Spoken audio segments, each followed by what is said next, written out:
on a les retours clients.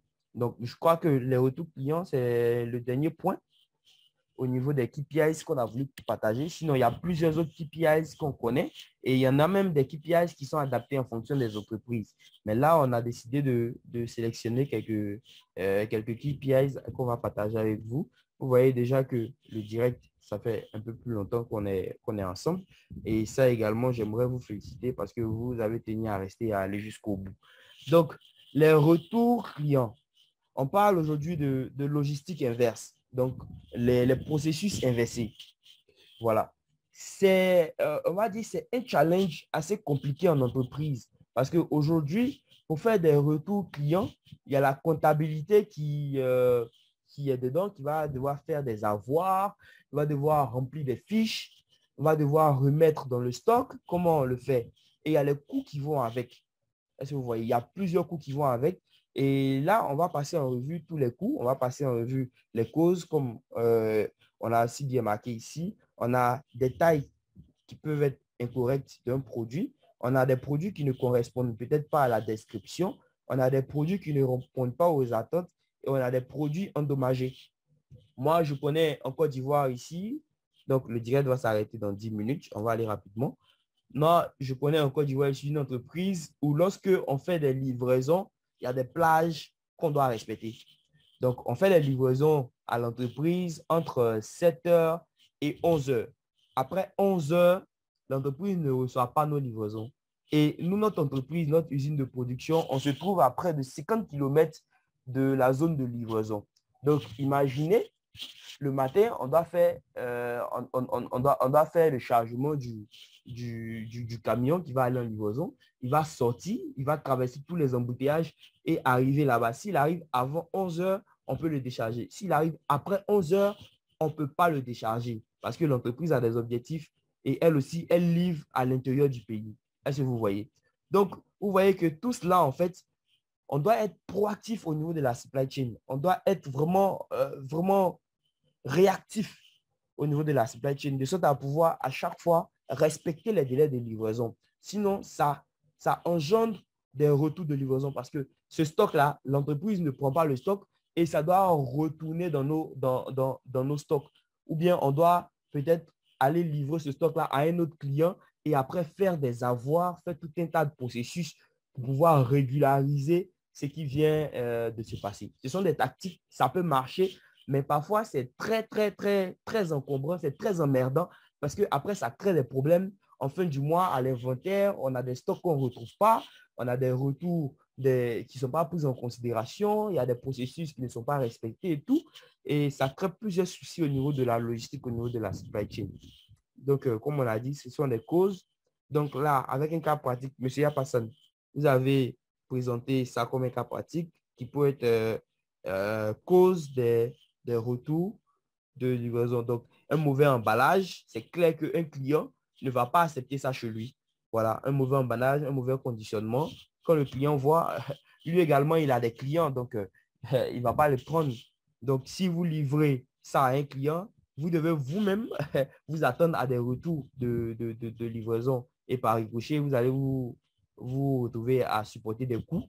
Donc, ici, on a mentionné les différents coûts qu'on peut supporter, hein. Les coûts de transport, les coûts de renvoi, les coûts de réparation, les coûts du service client, les coûts de revente. Il peut en avoir d'autres, il peut en avoir tellement de coûts parce que lorsque un camion quitte d'un point A à un point B, c'est toute une chaîne qui se déplace. C'est tout un mouvement de matériel, de finances et aussi de papeterie. Voilà. Donc, aujourd'hui, on va parler des coûts on va dire, en communication. Il y a tout cela qui peut venir se grimper à ces coûts-là.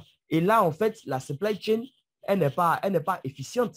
C'est vrai que peut-être que par derrière, tu vas pallier ce coût, tu vas pouvoir résoudre les problèmes de retour. Mais si on veut te noter, même de manière je vais dire, si on veut te noter, si on veut noter la chaîne, vous n'êtes pas efficiente. C'est vrai que vous avez atteint peut-être le chiffre d'affaires, mais vous n'êtes pas efficiente. Parce qu'aujourd'hui, il n'y a pas que le chiffre d'affaires qu'on regarde, il y a aussi, on va dire, les coûts qu'on regarde. Si vous avez atteint un chiffre d'affaires de 1 milliard avec un coût de 500 millions ou de près de 600 millions, ça fait près de 60% de coûts que vous supportez. Et ça, c'est pas vraiment de l'optimisation, en fait. Donc, les actions qu'on peut mener pour éviter les retours clients, on a amélioré la satisfaction et l'expérience client, donc entretenir de bonnes relations avec les clients. Parfois, vous faites des livraisons pour des produits qui sont peut-être endommagés, mais par vos relations que vous avez avec vos clients, les clients arrivent quand même à accepter. Voilà, les clients arrivent quand même à accepter et vous pouvez leur faire des faveurs. Si vous avez de bons managers, de bons négociateurs, et vous pouvez même leur faire des faveurs. Écoute, bah, tu prends ça, je te fais une remise de 1% ou de 2%. C'est vrai que le produit est endommagé et tout et tout. Et ça vous évite toute la paperasse qu'il y a autour des retours. Voilà. Et optez également, adopter des descriptions explicites du produit. Interrogez le consommateur sur le motif des retours de livraison. Vérifiez le produit avant de l'envoyer. Voilà, il faut faire le checking, il faut faire la checklist et tout avant d'envoyer le produit au bon client. C'est également au bon client. Assurer le bon conditionnement du produit. On en parlait tout de suite. Respecter les délais de livraison. Donc, comme je l'ai dit, vous devez avoir des délais de livraison fixes avec lesquels vous allez vous challenger au quotidien. Donc, je pense que c'est un peu ça. Il nous reste moins de 5 minutes. Monsieur Hassan, je vais vous laisser commenter rapidement ce truc et on va passer à un autre volet. OK, merci Aristide. Donc, on va au pas de course. Donc là, le principe, il est le même. L'objectif, c'est de ne pas dépasser 10%. Et on peut rapidement voir là, de janvier à février, mars, avril, mai, juin. L'objectif n'a pas dépassé les 10% ou égalé. C'est tout largement inférieur à 10%. Ça veut dire que dans cette entreprise, il y a une grosse maîtrise des retours clients et une bonne satisfaction de la clientèle.